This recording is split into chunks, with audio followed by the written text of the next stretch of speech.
शिव महापुराण की कथा जो पितरों की शांति के लिए, अधोगति में शांत हुए जीवों की शांति के लिए, गर्भ में कोई बच्चे अगर शांत हो गए 4 महीना, 6 महीना, 8 महीना, 10 महीना या गर्भ से निकलने के बाद जो बच्चे शांत हो गए हैं, उन जीवों के कल्याण के लिए आप अगर शिव महापुराण की कथा श्रवण कर रहे हैं तो निवेदन केवल इतना सा रहेगा कि आप 7 दिन की कथा पूर्ण तरह से श्रवण करें। किसी को कथा का प्रसाद अगर बांटना है तो हम तो आपसे इतना ही कहेंगे कि जो लिंक आपके पास में आ रही है या जो कथा आप सुन रहे हैं, अपने रिश्तेदारों को भी फोन कर कर बोल दें कि 1 बजे से 4 बजे तक शिव महापुराण की कथा कुबेरेश्वर धाम से जीवों के कल्याण हेतु चल रही है। और एक निवेदन और, आप तो कथा में आ जाते हैं, आप तो कुबेरेश्वर धाम आ गए या आप अपने घर में बैठकर कथा श्रवण कर रहे हैं, तो कथा में आप तो पहुंच गए या कथा आपने श्रवण कर ली, पर आपका चित्त कथा में लगा ना लगा। आपने शिव महापुराण की कथा श्रवण करने के लिए बैठ तो गए, टीवी के सामने भी आप बैठ गए, कथा सुनने के लिए ऑनलाइन कथा श्रवण करने के लिए बैठ भी गए, पर आपका चित्त, आपका मन, आपकी बुद्धि, आपका विचार शंकर से जुड़ा कि नहीं जुड़ा, शिव महापुराण से जुड़ा कि नहीं जुड़ा, ये तो हमको नहीं मालूम। पर इतना जरूर मालूम है कि जिन जिन के घर में इस शिव महापुराण की कथा को पितृमोक्ष के अंतर्गत अपने घर में चालू करा और टीवी का वॉल्यूम अगर तेज कर कर आप श्रवण कर रहे हैं, तो जितनी दूर तक ये कथा जाएगी उतनी दूर में जो भी अधोगति में मरा होगा, जिसकी भी गति बिगड़ी होगी, उसकी तो मुक्ति हो जाएगी, उसका मोक्ष हो जाएगा।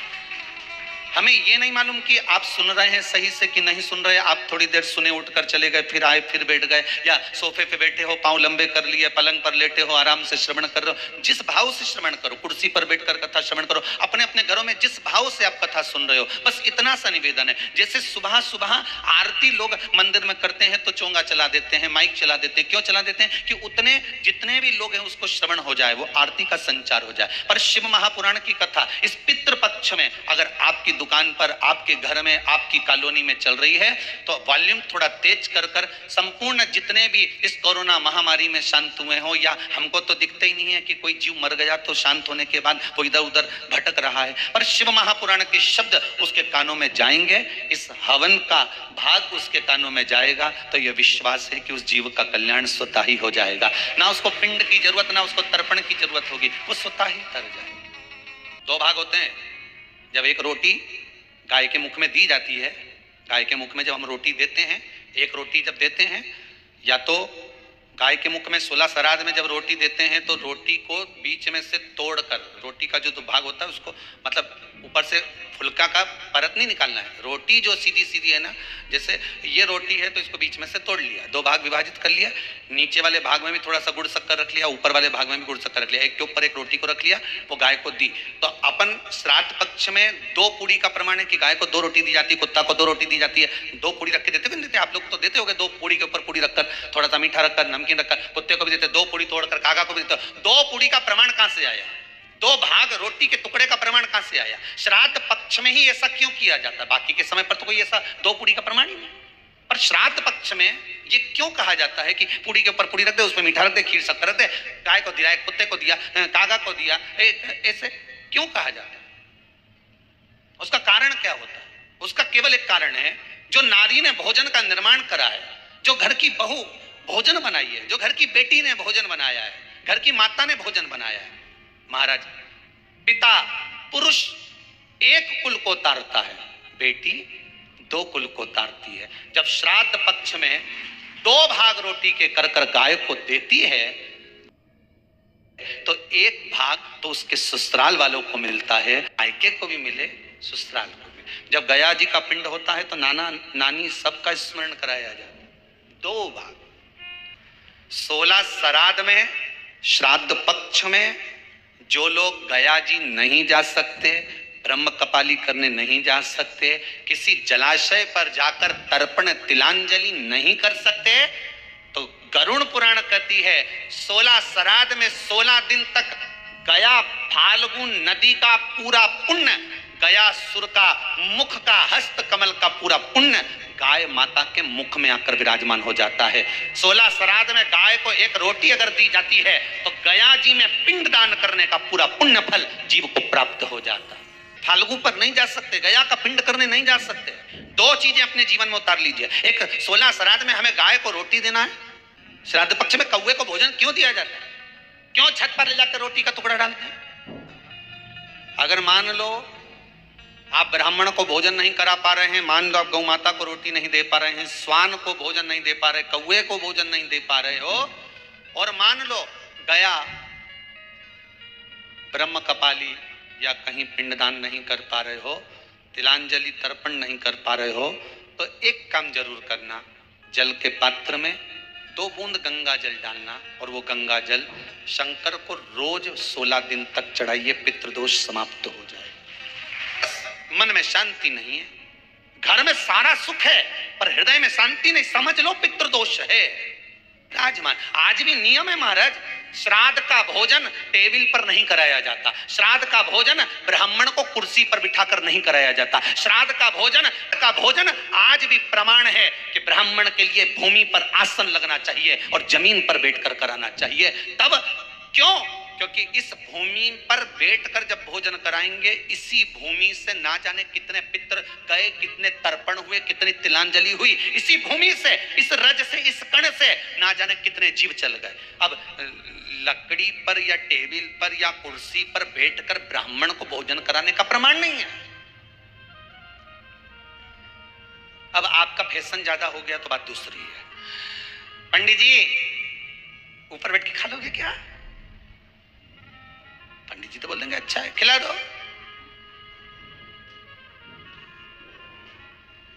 ऊपर बैठ के क्यों? वो झुकने में थोड़ी सी कमर लचक जाए, क्योंकि खीर परसेगी तो झुकना पड़ेगा।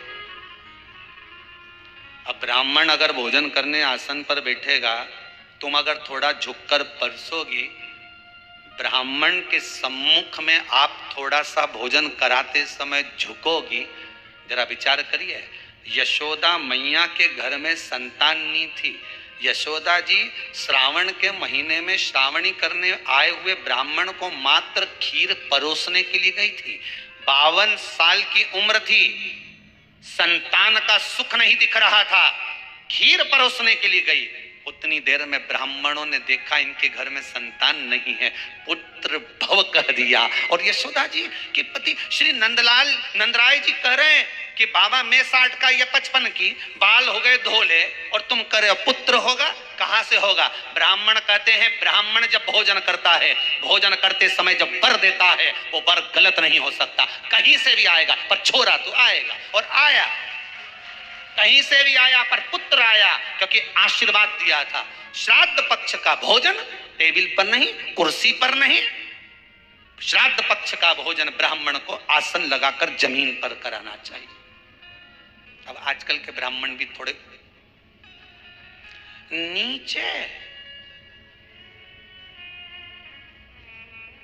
अगर हम टेबल पे जिम लें तो क्या बोले भी तो क्या बोले। तुम कहते हैं कि कुर्सी पर बैठकर आहुति छोड़ने से अच्छा है आप बैठो मनानी पर, पहले सबसे पहले भूमि पर 10 मिनट बैठो, पर बैठकर आहुति छोड़ो, उसके बाद भले आप स्टूल लगाओ, कुर्सी लगाओ, आपकी मर्जी, पर 10 मिनट 5 मिनट तो आप भूमि पर बैठो उन जीवों के लिए। शंकर भगवान ने कहा मेरे को होना ही नहीं वीआईपी ने, 2 घंटा तक ने पेंसिल से लाइन खींचे, उनका डब्बा भरे नहीं तो धागा से ऐसे करके दमदमी माई बन के आए, तो क्या फायदा है? शिव जी बोले ये फालतू का, मेरे को नहीं चाहिए वीआईपी, एकदम ने पटली डालने में 4 घंटा लगा दिया और बैठ तो। अब इतना वीआईपी आए तो इनके वीआईपी ट्रीटमेंट दिया जाए, बोलो सही है कि गलत है? साहब वीआईपी साहब आया, इन्हें बिठाए ने कुर्सी पे बिठाओ ने, इनका लाड प्यार करो ने, इसने करो साहब, भोजन यहीं ले दूं क्या, थाली लगा के ला दूं क्या, अब भी खा लो साहब, नहीं भोजन नहीं करो तो पानी पतासा खा लो, नहीं खाओ तो गुपचुप खा लो।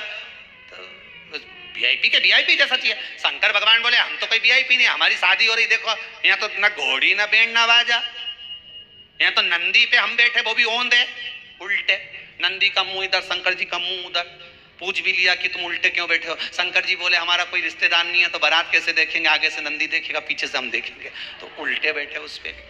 सारा दूल्हा होन तैयार होने जाए तो मोर तुरंगी उरंगी लगा के जाने, गले में मोती की माला ने, 2-4 दिन तक हाथ में बांध बुंदा के ने, उनका बन्ना बन्नी गाय का कौन गाया मैं शमशान में?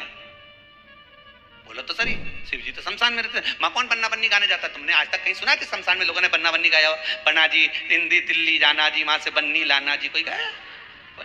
4 घंटा तक मैं बैठ के गाया सो, तो कोई जाए शमशान में ढोलक पेटी लेने पहुंच जाए। तो शंकर जी बोले हमारे यहाँ वीआईपी नहीं चले हो, हम तो जैसा वैसा के वैसे ही चले। ठीक अब चले तो उनने भाई जटाजूट बांध बुंदा के और बढ़िया मृगशाला पहन के बस में अस्मिला पैटे को चल दिए।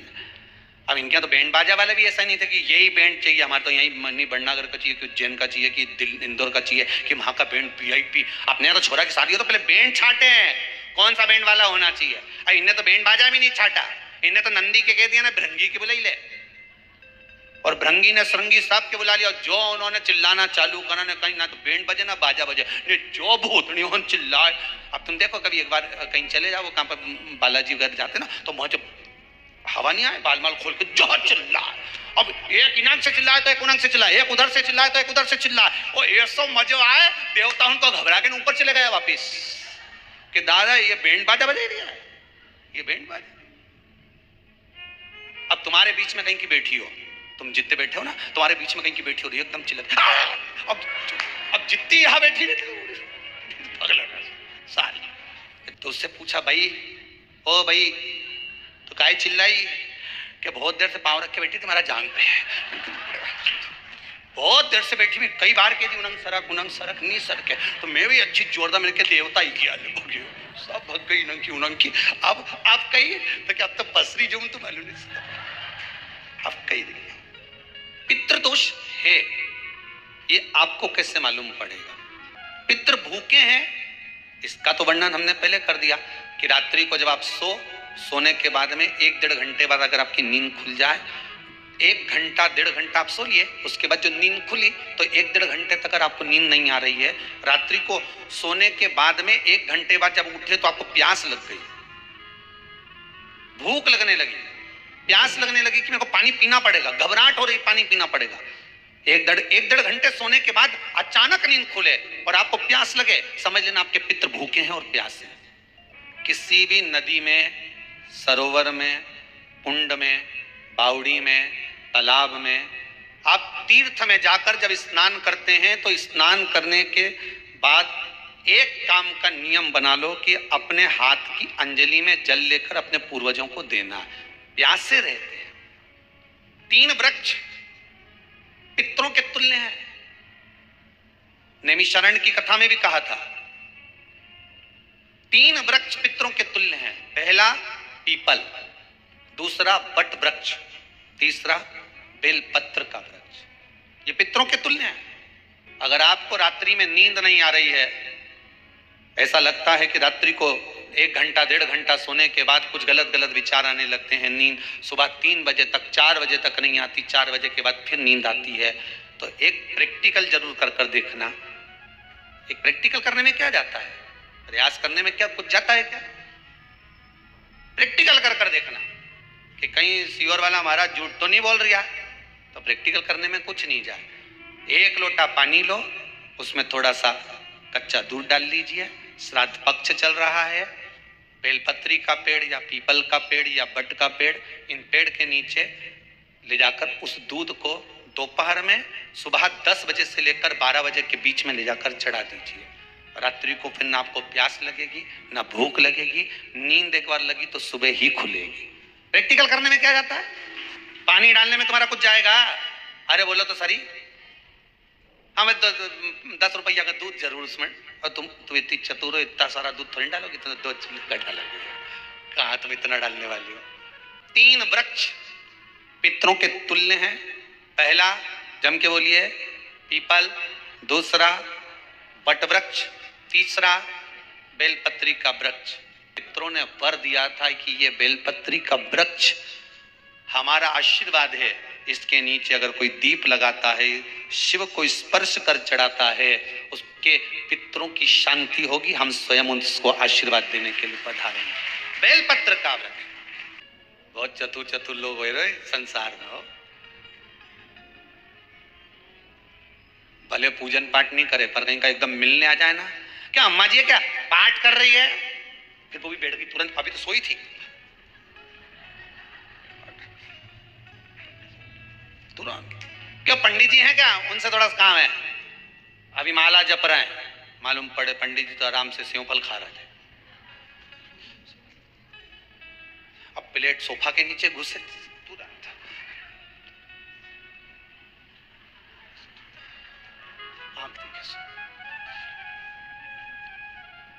प्रैक्टिकल करने में क्या जाता, कुछ भी नहीं बिगड़ेगा। ये तो बस जल डालोगे तुम्हारा ही कुछ अच्छा हो सकता है, बाबा की कृपा है। कोई कहता है गुरुजी श्राद्ध बड़े बेटे को करना चाहिए कि छोटे को करना चाहिए? शिव महापुराण की कथा कहती है अगर जायदाद का पूरा हिस्सा बड़े ने लिया हो और तुमने अपनी माता का दूध ना पिया हो तो एक ही को कर लेने दो। अगर माता का दूध पिया है और अगर एक अंगूठी भी ली है, जरा सा एक कपड़ा भी अगर सास का लिया है, तो श्राद्ध तो तुझे करना ही पड़ेगा। तूने मेरा दूध पिया है तो बिल्कुल जम के तो बोलो। अगर तुमने उनका कुछ खाया है तो अब एक काम और हो सकता है, गुरुजी वो श्राद्ध अगर हम नहीं करें और बड़े भैया करें और हम उन्हीं के यहाँ चले जाएं तो चले जा, मना कौन कर रहा है? पूड़ी का तेल तू ले जा,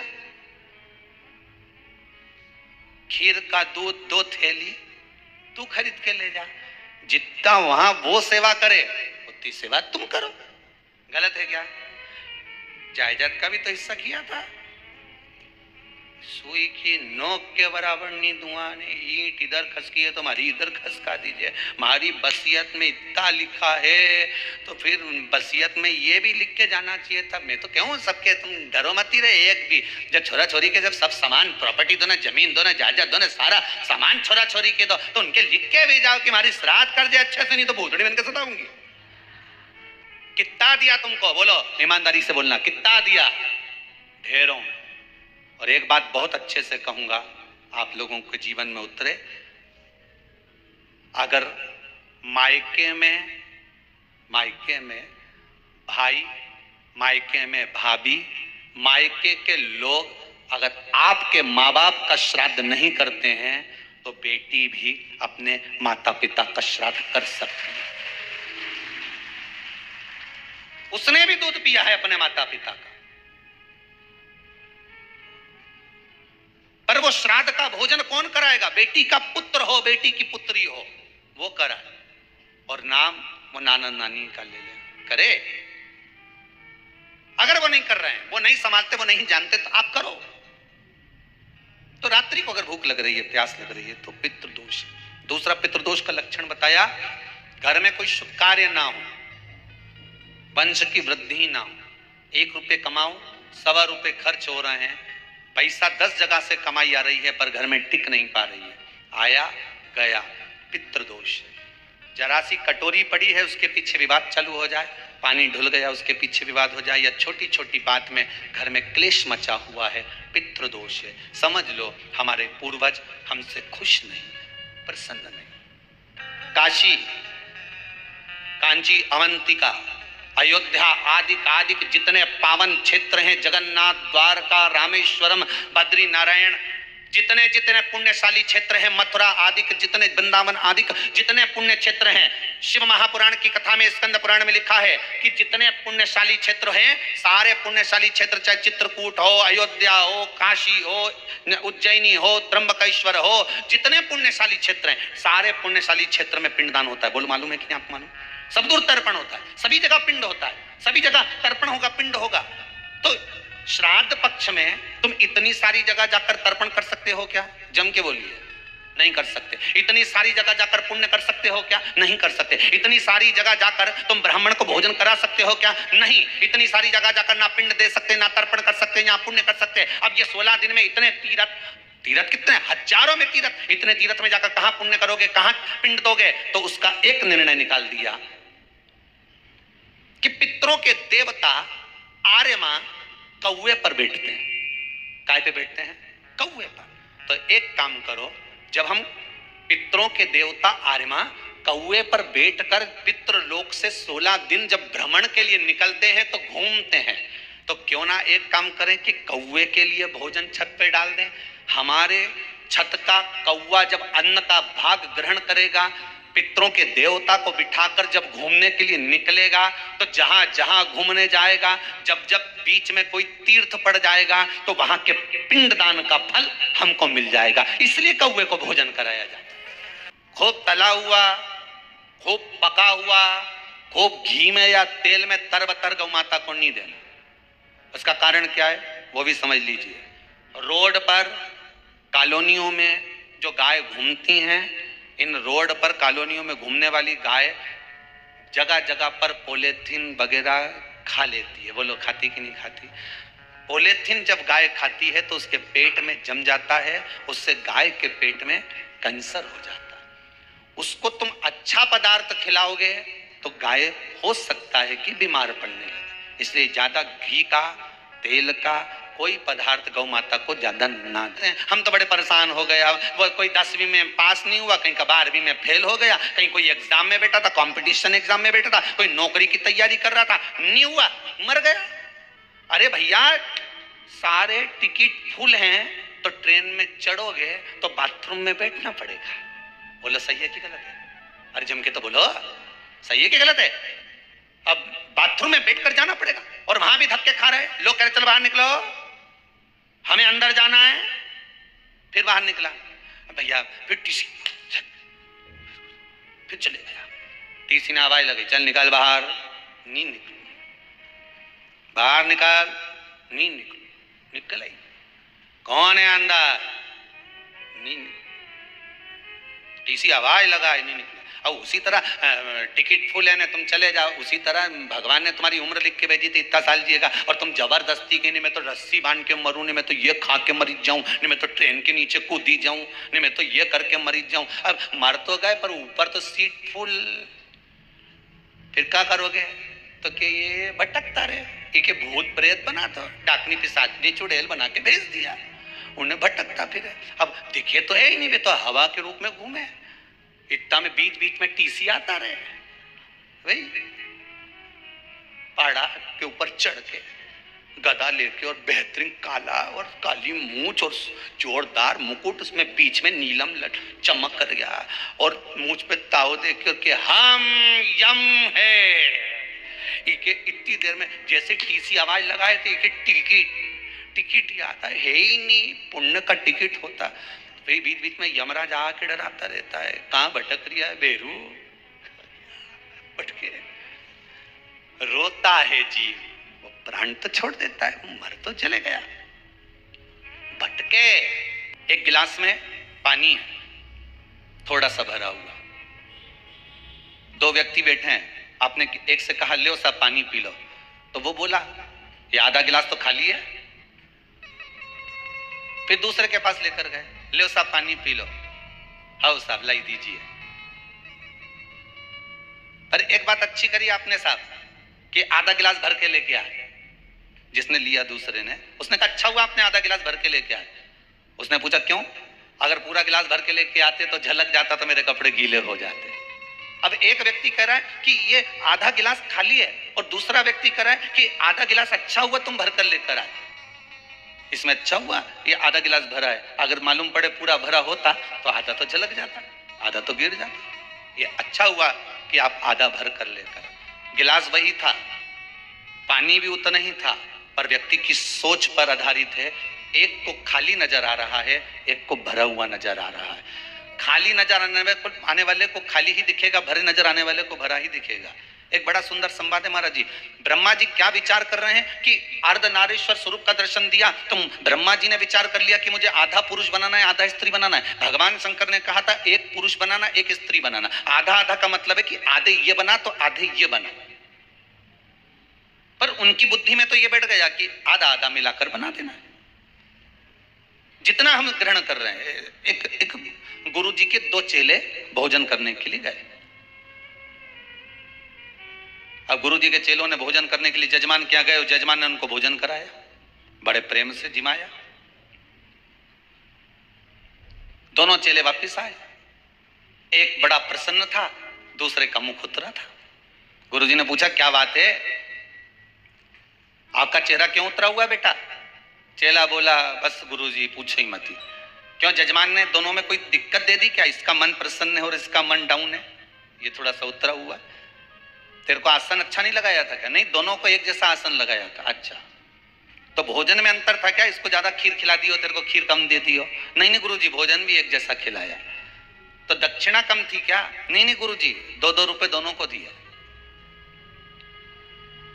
फिर दिक्कत क्या हुई बता? तो चेला बोला कि गुरुजी मेरा मुंह इसलिए उतरा है, मैं तो सेठ जी के यहाँ भोजन करने गया था तो मुझे लगा था कि सेठ जी 10 रुपया देंगे, पर उनने तो जम के तो बोलो 2 रुपए ही दिए। अच्छा, फिर गुरुजी ने पूछा दूसरे चेले से, ये बता तू इतना प्रसन्न क्यों है? अरे गुरुजी, मुझे तो लग रहा था कि सेठ जी इतना कंजूसड़ा है कि 8 आने से ज्यादा देगा नहीं या 1 रुपया से ज्यादा देगा नहीं, पर जब मैं भोजन करने गया और उसने 2 रुपए दिया नहीं, तो हमारा तो दिल प्रसन्न हो गया गुरुजी, इतना आनंदित हो गया कि मेरा मन प्रसन्नित हो गया। दोनों गए थे भोजन करने के लिए, दोनों को आसन लगाया गया, दोनों को भोजन कराया गया, दोनों को दक्षिणा दी गई। बस एक चेले के मन में थोड़ी आशा ज्यादा लग गई थी कि इतना मिलेगा, और दूसरे के मन में यह था कि थोड़ा भी मिल गया, अगर प्रेम से मिल गया और विश्वास से मिल गया, सत्यता में मिल गया, ईमानदारी का मिल गया, थोड़ा सा भी मिल गया तो ये मेरी जिंदगी संवार देगा। एक को 2 रुपए मिले, वो जिंदगी को संवारने वाले थे, और दूसरे को जो 2 रुपए मिले वो आशा इतनी लगा के बैठा था कि 10 रुपया मिलेगा, न ऐसा होगा न वैसा होगा, सब आस पर पानी फिर गया तो दिल दुख गया।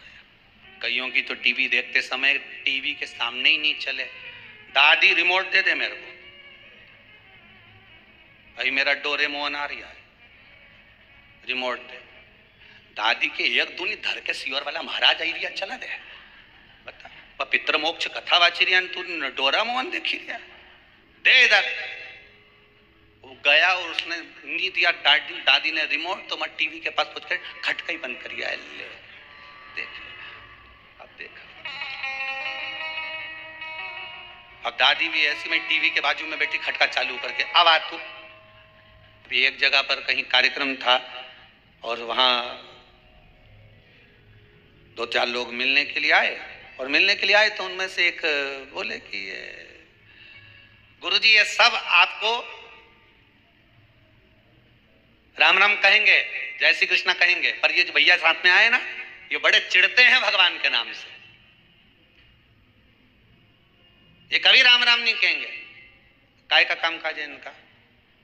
तो कि ढोल पार्टी है इनकी और ये सब बाजे बाजे का काम जोरदार। हमने कहा ठीक है, मत कहने दो। तो हमने भी प्रैक्टिकल करके देखा, भैया राम राम नहीं बोला, हमने कहा जय श्री कृष्णा नहीं बोला, हमने कहा हर हर नहीं बोला। अब मन में तो बात चुभे कि बताओ ये ऐसा कि गुरुजी ये जिस पंथ का है उसी पंथ का ले ही नहीं, राम का नाम, कृष्ण का नाम, शिव का नाम। हमने भी मन में सोचा, रे महादेव तूने अच्छे अच्छे बेहरू के सुधार दिया दादा, ये कहां से आया। अब अभी गणेश जी का विसर्जन था, हमने कहा जाओ उसी के यहाँ का बैंड बुक करके आओ, और बैंड बुक करके आना, और जितना मांगे उससे 2000 ज्यादा देना। और 2000 ज्यादा दिया, वो बैंड पे आए। अब वो हमने छोरा उनसे किया, जाओ जरा बोल के आओ कि पापियों के नाश को, धर्म के प्रकाश को, राम जी की सेना चल, जरा भजन गा। वो माइक दिया, उन्हें गाया। हमारे साथ में जो चल रहा था जो कि राम नहीं बोले, हमने कहा बोला, राम बोला, राम बोला। तो उसको गुस्सा आ गई, जिससे हमने कहा कि वो राम बोला, तो ये तुरंत उसके पास गया छोरा, क्यों रे तू तो राम जी का नाम नहीं लेता था, अब कैसे लिया? पैसा मिला है तो बोलना तो पड़ेगा।